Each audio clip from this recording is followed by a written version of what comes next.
వి gold trusted gold buyers మీరు తాకట్టు పెట్టిన బంగారాన్ని విడిపించి ఈ రోజు ఉన్న మార్కెట్ ధరకు కొనబడను 7771077720. డిప్రెషన్ ఇది ఇప్పుడున్న యువతకి చాలా చాలా చాలా ఎక్కువగా ఉంటుంది. సిచ్యువేషన్స్ని హ్యాండిల్ చేయలేకపోవటం, ఇది నా టైం కాదు, ఈ టైంలో నేను ఏం చేస్తే బాగుంటుంది అనే దానికి వాళ్ళకి అర్థం కాక డిప్రెషన్లోకి వెళ్ళిపోయి చాలామంది పిల్లలు బాధపడుతూ ఉంటారు. సో అలాంటి నాట్ ఓన్లీ పిల్లలు, పెద్దవాళ్ళు కూడా సిచ్యువేషన్స్ని బేర్ చేయని సిచ్యువేషన్స్ ఉంటాయి. సో అలాంటి టైమ్స్లో ఏం చేయాలి డీటెయిల్గా చెప్పడానికి మనతో పాటు ఉన్నారు కశ్యప్ గారు. ఆయన అడిగి డీటెయిల్గా తెలుసుకుందాం. Hello sir. హలో అండి. సార్, ఈ టైం మంది కాదు, నాకు ఈ టైంలో నేను ఆశించింది రావాలి కానీ రాలేదు అనే టైంలో చాలా చాలా డిప్రెస్లోకి వెళ్ళిపోతూ ఉంటాం. సో ఆ టైంలో ఏం చేయాలంటారు? కాలం కలిసి రానప్పుడు, కాలం కాటు వేసినప్పుడు చెప్పండి. కాటు వేసేది కాలం కాదండి, కాలానికి కాలం కాటేదు. మనకొక ఎక్స్పీరియన్స్ అయినప్పుడు దాన్ని మనం ఏ దృష్టికోణంలో చూస్తున్నాం, అది గనక డిస్ట్రక్టివ్ దృష్టికోణం అయితే అప్పుడు కాటేస్తుంది. అర్థమవుతుందా? సో కాలం దానంతట అది కాటేది. డిప్రెషన్, ఫస్ట్ ఆఫ్ ఆల్ ఇది ఈ పదం అర్థం చేసుకోండి. చాలామంది ఈ పదాన్ని వాడేస్తున్నారు. ఏమండి, బోరు కొట్టిన వాళ్ళు కూడా నేను డిప్రెషన్లోకి వెళ్ళిపోయాను, అది డిప్రెషన్ కాదండి, అది డిప్రెషన్ కాదు. మరి డిప్రెషన్ అంటే ఏంటి? డిప్రెషన్ ఉంది అని ఎలా తెలుస్తుంది అంటే బాడీలో కొన్ని హార్మోనల్ లెవెల్స్ మారుతాయి. మేము యూజువల్గా డోస్ అంటుంటాం మేము వీటిని. Dopamine, endorphin, serotonin and oxytocin. వీటిల్లో కొన్ని హార్మోన్స్ వాటి స్థాయి తగ్గిపోతుంది, ఉండాల్సినంత లెవెల్ ఉండదు. దట్స్ హౌ యూజువల్గా క్లినికల్ డిప్రెషన్ని గుర్తించే విధానం అదే. వన్ ఆఫ్ ద వేస్లో అదొకటి. యూజువల్గా మీరన్నట్టు అనుకున్నట్టు జరగలేదు ఏమండి. మరి దీని నుంచి డిప్రెషన్లోకి పోకుండా నిలబడాలి అంటే ఎలా, అన్షేకబుల్గా ఉండాలి అంటే ఎలా? నేను మీకు ఒక ఎగ్జాంపుల్ ఇచ్చి చెప్తానండి. ఇది ఒక ప్యాటర్న్ అండి. నేను ఆ ప్యాటర్న్స్ అన్నీ ఒక వీడియోలో నేను చెప్పలేను, రైట్? సో నేను ఆ పేర్లు అవి వాడకుండా ఎగ్జాంపుల్స్ ఇచ్చి నేను బయటకు వెళ్తున్నాను. ఇప్పుడు ఆ ప్యాటర్న్ పేర్లు అవన్నీ చెప్పుకుంటూ పోతే చాలా పెద్ద ఇదవుతుంది. నేను ఒక ఎగ్జాంపుల్ ఇస్తాను మీకు. ఇప్పుడు సీజన్స్ ఉంటాయి కదా, ఎండాకాలం, వానాకాలం, చలికాలం. మీకు నచ్చని సీజన్ ఏంటి? Every season I love. You love it. I hate ఎండాకాలం అండి. నాకు ఎండాకాలం అంటే నచ్చదు. నాకు ఎండాకాలం అంటే చాలా చికాకు. బికాజ్ ఎండాకాలం అంటే నాకు ఎందుకు ఇష్టం అంటే ఆ సీజన్లో మామిడి పళ్ళు వస్తాయి. మామిడి పళ్ళు వస్తాయి కాబట్టి మీకు ఇష్టం. నాకు మామిడి పళ్ళు అంటే ఇష్టం, కానీ ఎండాకాలంలో ఉండే కొన్ని పరిస్థితులు నాకు నచ్చవు. మీరు బయట కంట్రీస్కి వెళ్తే వాళ్ళకి వింటర్ అంటే నచ్చదు, ఎందుకంటే చాలా గ్లూమీగా ఉంటుంది బయట వింటర్ ఆ దేశాల్లో. నేను ఈ ఎగ్జాంపుల్ ఎందుకు చెప్తున్నా అంటే, మీకు ఒక సీజన్ నచ్చదు సంవత్సరంలో, కానీ ఆ సీజన్ పర్మనెంట్ కాదు. రైట్ నౌ నాకు నచ్చని ఎండాకాలంలో నేనున్నా, నాకు నచ్చని చలికాలంలో నేనున్నా, నేను అనుకున్నట్టు నాకు పరిస్థితులు సహకరించట్లేదు, నాకు ఈ సీజన్ నచ్చట్లా. డిప్రెస్ అవ్వటానికి కారణం ఏంటంటే జీవితాంతం ఇదే సీజన్ ఉంటుంది అనుకోవటం ఫస్ట్ రీజన్ అండి. చాలామంది మిస్ అయ్యేది ఎక్కడంటే, ఒక సమస్య రాగానే అనుకున్నట్టు జరగకపోతే అయిపోయింది, ఇంకా లైఫ్ అయిపోయింది. ఆర్ జీవితం అంతా ఇదే ఉంటుంది. పర్మనెంట్ కాదండి ఇది, సీజన్ మారుతుంది. గుర్తుంచుకోవాల్సింది ఏంటంటే, మళ్ళీ ఈ సీజన్ వస్తుంది నెక్స్ట్ ఇది. ప్రాబ్లమ్స్ రాకుండా ఉండాలి అన్న ఎక్స్పెక్టేషన్ ఎప్పుడైతే మైండ్లో ఇంచిపోతుందో డిప్రెషన్కి ఛాన్స్ లేదు. ఫస్ట్ అండ్ ఫార్మోస్ట్ మీరు అనుకున్నట్టు ఎందుకు జరగాలండి? ఎందుకు జరగాలి? మీరు అనుకున్నట్టు ఎట్లా జరుగుతాయండి? నేను అనుకున్నట్టే ఎందుకు జరుగుతుంది? మీరు ఏమన్నా పైన చూడిపడ్డారా? నాకు తెలియకడుగుతా. నేను అనుకున్నట్టే జరగాలని, నేను ఈ ప్లాన్ వేసుకుంటే ప్లాన్ ప్రకారమే కషాపు మరి వర్కౌట్ అవ్వదు. కొన్నిసార్లు అవ్వదండి. అయితే వదిలేస్తామా?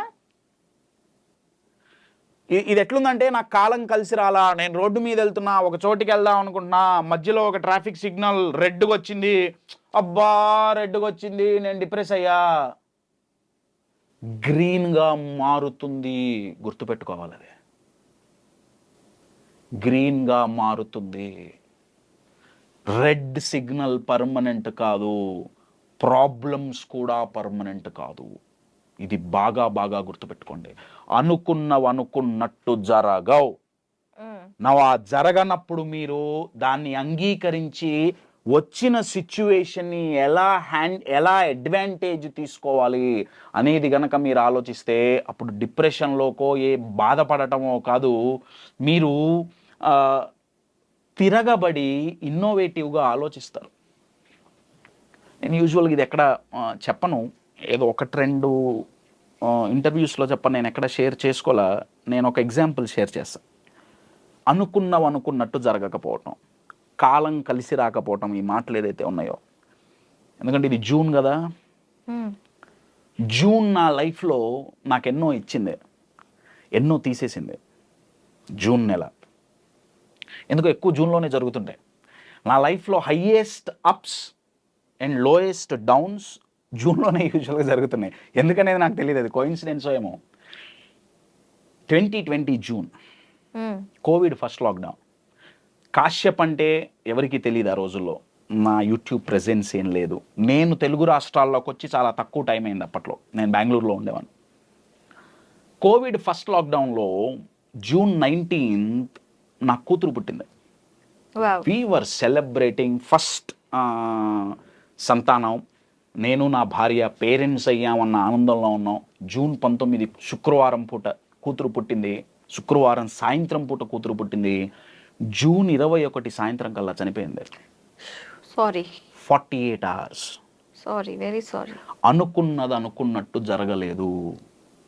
జీవితం వదిలేసుకోవాలా? వదిలేసుకుంటామా? మార్చగలమా దాన్ని? చాలామంది డిప్రెషన్లోకి పోవటానికి కారణం ఏంటంటే, పాస్ట్లో ఇది జరిగింది. మీరు ఎంత ఆలోచించినా మీ పాస్ట్ మారదు. నేను ఎంత ఏడ్చినా, నేను, నా భార్య, నా ఫ్యామిలీ ఎన్ని సంవత్సరాలు ఏడ్చినా, ఈస్ట్ మారేడుపల్లి శ్మశానంలో పూడ్చిపెట్టిన నా కూతురు బయటికి రాదు. ఇది నేను అంగీకరిస్తే నేను డిప్రెషన్లోకి పోను. అర్థమవుతుందా అండి? నేను ఇప్పుడు చాలా నవ్వుతూ చాలా నార్మల్గా మాట్లాడుతున్నానండి, ఇది సరదా కాదు. నా కూతురు చనిపోతే ఆ రోజు నా పరిస్థితి ఏంటంటే, ప్రాబబ్లీ లైఫ్లో మొట్టమొదటిసారి గూగుల్ మ్యాప్స్లో శ్మశానాన్ని ఎత్తుకున్నాను నేను. శ్మశానాన్ని ఎత్తుకొని శ్మశానం దగ్గరికి వెళ్ళి,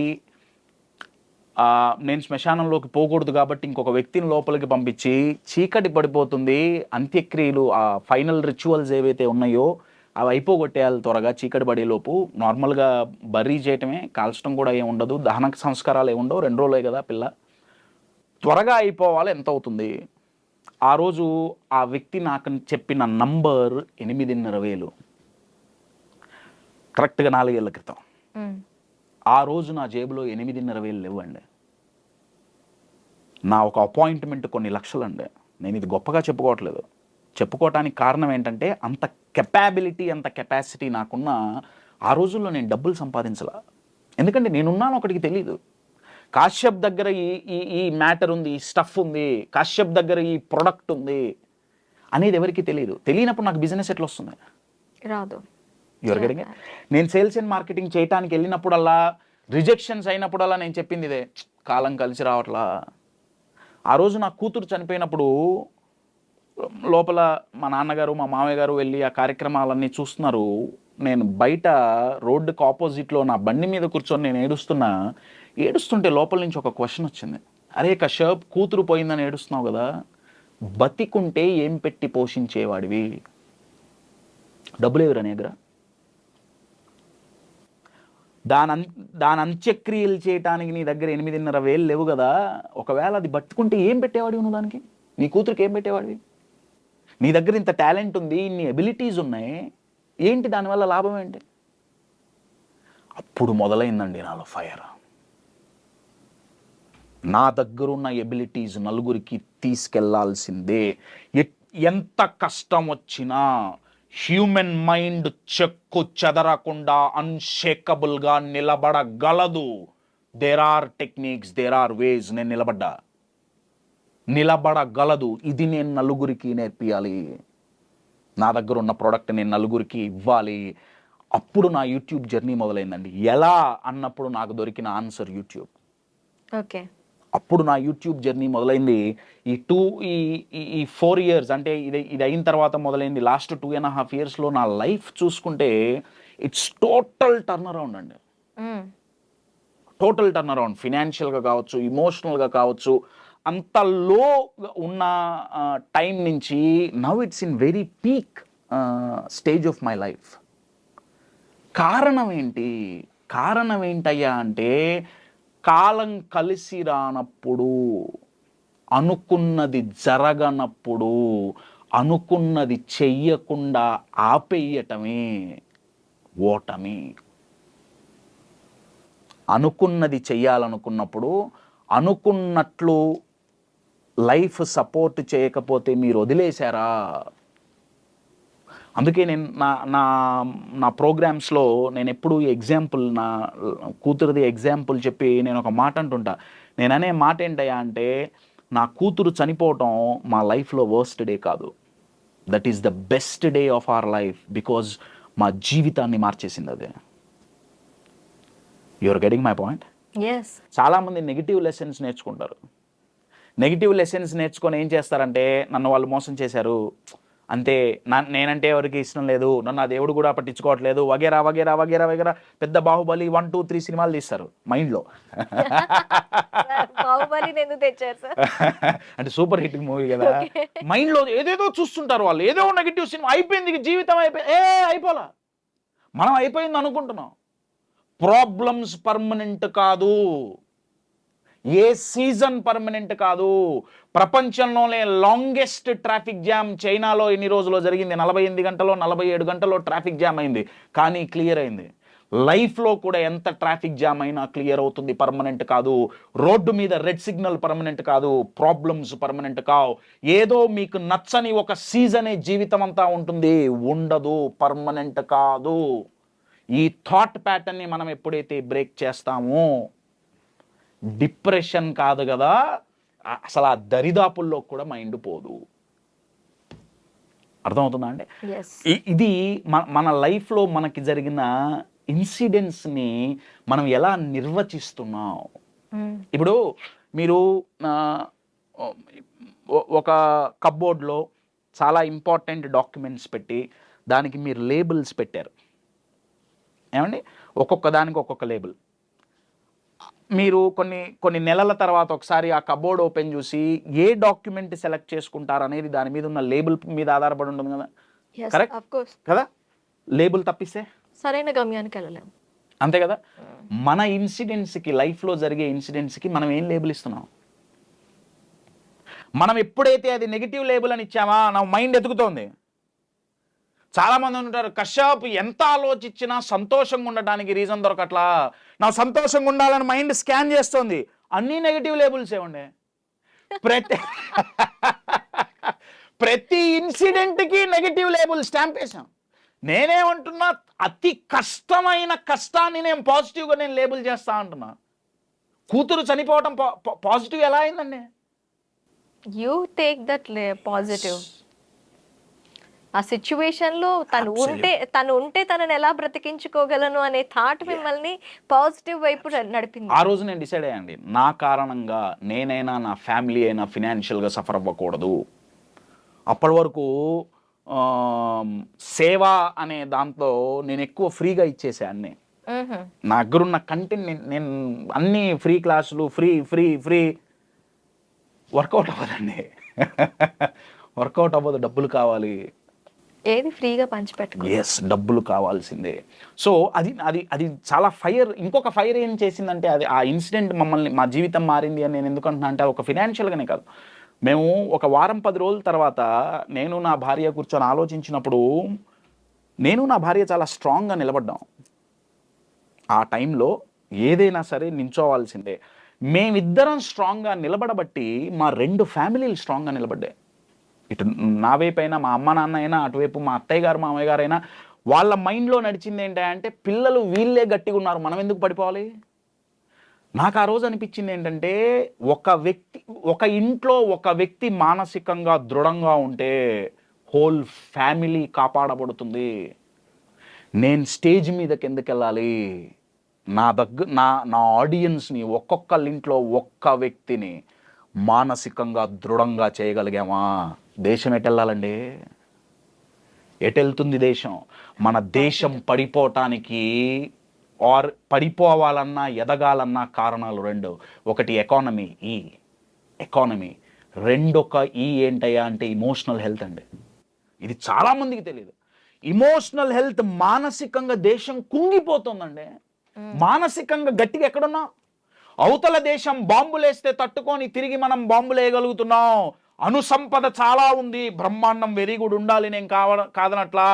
కానీ మన పక్క వాళ్ళు మనల్ని 2 మాటలంటే డిమోటివేట్ చేయడానికి ప్రయత్నిస్తే మనం డిమోటివేట్ అయిపోతే, బయట నుంచి వ్యాధులు వస్తే తట్టుకోవడానికి బాడీలో ఇమ్యూనిటీ పెంచుకున్నామే, బయట సమస్యలు వస్తే తట్టుకొని నించోవడానికి ఇమోషనల్ ఇమ్యూనిటీ ఉందా, తట్టుకొని నిలబడగలుగుతున్నావా. 2 ఫెయిల్యూర్స్ అయితే చచ్చిపోవటం ఏంటండి, 2 మాటలు అన్నారని బాధపడటం ఏంటండి, నాకు తెలియగలుగుతా. అంటే అది తట్టుకునే శక్తి మన మైండ్కి లేదా, మైండ్కుంది, మనం ఇది ఇవ్వట్లా. నేను అందుకే అంటాను, సమస్యలు ఇమోషనల్ వ్యాక్సిన్స్ అండి. మనకు రోగం వచ్చింది, అన్నీ మూసుకొని కూర్చునే రోగం 3 ఏళ్ల క్రితం వ్యాక్సిన్ వేయించుకున్నాం కదా. వ్యాక్సిన్ వేయించుకుంటే ఏమైంది, లోపల ఇమ్యూనిటీ పెరిగింది, బయట వైరస్ చచ్చిపోయిందా, చచ్చిపోలా, వైరస్ ఇప్పటికీ ఉంది. ఇండియాలో పోలియో లేదు, పోలియో వైరస్ లేదా, పోలియోకి మనకి ఇమ్యూనిటీ వచ్చిందా, పోలియోకి మనకి ఇమ్యూనిటీ వచ్చింది. మన ఇమ్యూనిటీని ఫిజియలాజికల్గా అయితే ఒక వ్యాక్సిన్ మనకి ఇమ్యూనిటీ పెంచుతుంది. సైకలాజికల్గా ఇమ్యూనిటీ పెరగాలంటే, ఆ అన్షేకబుల్గా నించోవాలి అంటే ఆ వ్యాక్సిన్ పేరే ప్రాబ్లమ్స్ అండి. అవి మనల్ని ఇమ్యూన్గా చేయగలవండి, చాలా గట్టిగా చేయగలవు. కానీ ఆ ప్రాబ్లంకి మన మైండ్లో మనం ఏం లేబుల్ పెట్టాం, నెగటివ్. వద్దు, ప్రాబ్లమ్సే వద్దు. ఇంకెదగమంటే ఎదగలేము. ఎట్లా ఎదుగుతాం. ఇప్పుడు నేను వచ్చి కోచింగ్ ఇవ్వాలనుకోండి, నేను ఎంతో కొంత ఛార్జ్ చేస్తా కదా. మీకు ఇష్టమైన సబ్జెక్టు, మీకు ఇష్టమైన వ్యక్తి, ఆ సబ్జెక్ట్లో నిష్ణాతులు మీకు వచ్చి ఫ్రీగా నేర్పిస్తా అంటే ఎంత బాగుంటుందా, బాగుంటుందా. ఎలా ఎదగాలో నేర్పించే ఒక అద్భుతమైన కోచ్, లైఫ్ మనకి గిఫ్ట్ ఇచ్చే కోచ్, గ్రోత్ కోచ్ అంటా నేను. ఆ కోచ్ పేరే ప్రాబ్లమ్స్. ఫ్రీ అండి, ఫ్రీగా వచ్చి నేర్పిస్తున్నాయి ఎలా ఎదగాలో. కానీ మనం దాన్ని చూసే కళ్ళర్థం ఏంటి, ప్రాబ్లమ్స్ అంటే నెగిటివ్. ప్రాబ్లమ్స్ పాజిటివ్ కూడా కాదండి, నెగిటివ్ కూడా కాదు. Problems are productive, problems are growth coaches. So depression ఎక్కడి నుంచి వస్తుందండి, మైండ్ ఇలా ఉండే. మైండ్ గనక చాలా గట్టిగా ఉందనుకోండి, ఇప్పుడు భారతదేశాన్ని ఎవరు, ఏ దేశమైనా, ఏ శత్రు సైన్యమైనా అంత ఈజీగా ఎందుకు పాడు చేయలేకపోతుంది, ఎందుకంటే మన సైన్యం చాలా గట్టిగా ఉంది. బోర్డర్స్ మొత్తం చాలా అలర్ట్లో ఉన్నాయి, చాలా గట్టిగా ఉన్నారు. మన సైనికులు బలంగా ఉంటే అవతల వాళ్ళు ఎన్ని దాడులు చేసినా తట్టుకొని నిలబడటమే కాదు, తిరగబడి కొట్టగలం. మరి మానసికంగా బయట 4 మాటలు అన్నారు, వాళ్ళొక 4 సైనికులు వస్తున్నారు, నీకు చేత కాదు, నీ వల్ల కాదు, నువ్వు దండగా, నువ్వు వేస్ట్, 4 సైనికులు వస్తున్నారు. నువ్వు ఆ సైనికులు మైండ్లోకి ఎంటర్ అవ్వకుండా ఇక్కడ మనం ఒక బోర్డర్ రెడీగా చేసి పెట్టుకోవాలండి. దాని పేరే బిలీఫ్, ఆత్మవిశ్వాసం, అదే కదా. సో అది బాగా ఉన్నప్పుడు డిప్రెషన్లోకి పోం. సో కంక్లూడ్ చేయటానికి కాలం ఎప్పుడూ కలిసి రాదు. మీరు అనుకున్నవి అనుకున్నట్టు ప్రతిసారి జరగవు. ప్రిపేర్ అవ్వండి మెంటల్గా. ప్లాన్ ఏ ఎప్పుడైతే పోతుందో ప్లాన్ బి ఖచ్చితంగా ఉండాలి. ప్లాన్ జెడ్ వరకు ఉన్నా కూడా ఒక్కోసారి ఫెయిల్ అయితే, ప్లాన్స్ ఫెయిల్ అయితే ఏదో ఒక టైంలో ప్లాన్లు ఫెయిల్ అవ్వకుండా ఉండవు. మీరు ఎన్ని ప్లాన్లు పెట్టుకున్నా కానీ that is the rule of nature అండి. లైఫ్లో సమస్యలుంటాయి, లైఫ్లో కష్టాలుంటాయి, బిజినెస్లో నష్టాలుంటాయి, రిలేషన్షిప్లో గొడవలుంటాయి. మెంటల్గా ప్రిపేర్ అవ్వండి. పారిపోవటానికి కాదు, సమస్య వచ్చినప్పుడు, కష్టం వచ్చినప్పుడు, నష్టం వచ్చినప్పుడు, గొడవ వచ్చినప్పుడు కుంగిపోయి పడిపోకుండా దీని నుంచి ఎలా బయటపడాలి, దీన్ని ఉపయోగించుకొని ఎలా ఎదగాలి అని మెంటల్గా ప్రిపేర్ అయ్యారా? కష్టాలు, నష్టాలు, సమస్యలు వస్తాయని మనం భయపడం. అప్పుడు నలుగురి దగ్గరికి పోయి అడుక్కునే బాధ తప్పుతుంది. అయ్యా నేనేం చేస్తే నా కష్టాలు పోతాయి, అయ్యా నేనేం పెట్టుకుంటే కష్టం పోతుంది, నేనేం చేస్తే ఏ రంగు చొక్కా వేసుకుంటే నా కష్టం పోతుంది, నా ఫోన్ నంబర్లో ఏ నంబర్ మారిస్తే నా లైఫ్ బాగుంటుంది. మీ ఫోన్ నంబర్లు మార్చుకున్నా, మీరు ఎన్ని నంబర్లు చేతి మీద రాచుకున్నా కష్టాలు నష్టాలు రాని జీవితం ఉండదు, వస్తాయి. గుర్తుపెట్టుకోండి. Yes, absolutely. క్రికెట్లో బాల్ ఫాస్ట్గా వస్తుందండి, నువ్వు బాల్ ఫాస్ట్గా వేద్దు నాకు దెబ్బ తగులుతుంది అంటాడా? వాడు లెగ్ ప్యాడ్స్ హెల్మెట్ అన్ని పెట్టుకొని పోతాడండి. మరి లైఫ్ అనే ఆట ఎట్లా ఆడుతున్నావు? ప్రతి బాల్ ఈజీగా రావాలి. ఈజీగా వచ్చినప్పుడు 6 కొడితే నువ్వెక్కడ ప్లేయర్ అండి నాకు తెలియకూడదా? ఛాంపియన్ అంటే ఎవడు? బౌలింగ్ పిచ్లో కూడా సెంచరీ కొట్టగలిగిన వాడు ఛాంపియన్ అండి. పిచ్ బాలేదని ఇది చేస్తే. క్రికెట్లో మాత్రం మనకు మ్యాచ్ ఎక్సైటింగ్ ఉండాలి, బాల్కి ఎక్సైట్మెంట్ కావాలి. అవతల బౌలర్ టఫ్గా వేస్తే మన బ్యాట్స్మెన్ దాన్ని తిప్పి 6 కొడితే మనం ఎగురుతాం. మన లైఫ్లో ఏం చేస్తున్నాం? బాల్ స్లోగా రావాలి, ఈజీగా రావాలి, కానీ కొడితే 6 కావాలి, కానీ బాల్ మాత్రం టఫ్గా రాకూడదు. Okay, you are getting my point my dear friends.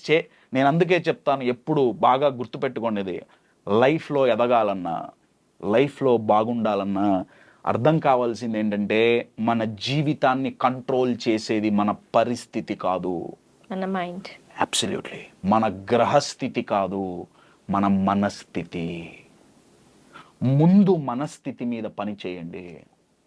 ఎందుకంటే మనస్థితి మన కంట్రోల్లో ఉందండి, పరిస్థితులు మన కంట్రోల్లో లేవు. గ్రహస్థితి 99% మన కంట్రోల్లో లేదు. నాకు బాధ, కోపం కలిగేది ఎక్కడంటే మన చేతిలో ఉన్న మన మనస్థితిని మార్చుకోకుండా, మేనేజ్ చేయకుండా, కంట్రోల్ చేయకుండా వీటి మీద పడ్డారు ఇప్పుడు జనాలంతా. పరిస్థితులు మారాలి, గ్రహస్థితులు మారాలి, రాశి చక్రంలో ఉన్న రాహుకేతువులు మారాలి. మైండ్లో ఉన్న డౌటు, భయమే అతిపెద్ద రాహుకేతువు. వాళ్ళని తీసేయండి. ఎందుకు తీయమండి? ఒకప్పుడు అనేవాళ్ళు గాల్లో దీపం పెట్టి దేవుడా నీదే దిక్కు అనేవాళ్ళు. గాల్లో దీపం పెట్టి దేవుడా నీదే దిక్కు అంటే తప్పు, అంటే నీ ప్రయత్నం నువ్వు చేయాలి. ఇప్పుడు కనీసం దీపం కూడా పెట్టట్లా, దీపం కూడా ఎవరో పెట్టట్లా, దీపం కూడా పెట్టట్లా. దీపం పెట్టకుండా దేవుడే రావాలి, దీపం వెలిగేయాలి, ఆయనే చేతులు పెట్టాలి. నేనేం చేస్తా? ఒక ఉంగరం పెట్టుకుంటా అంతే, ఫోన్ నంబర్ మార్చుకుంటా అంతే. మారిపోవాలి జీవితం అంతా, మనస్థితినే మార్చుకోను. అరే what non sense is this అండి? ఆలోచించండి ఒకసారి. నేను దానికి అగెయిన్స్ట్ కాదండి, నేను దానికి అగెయిన్స్ట్గా నేను మాట్లాడలే. నేనేమంటున్నా అంటే హ్యూమన్ బీయింగ్కి అది దేవుడైనా యూనివర్స్ అయినా సరే ఇచ్చిన ఒక అద్భుతమైన గిఫ్ట్ ఏంటయా అంటే మైండ్ అండి, మన మనస్థితి. దాన్ని మనం బాగు చేసుకుంటే లైఫ్ చాలా బాగుపడుతుంది. Okay, oh yes. Thank you sir.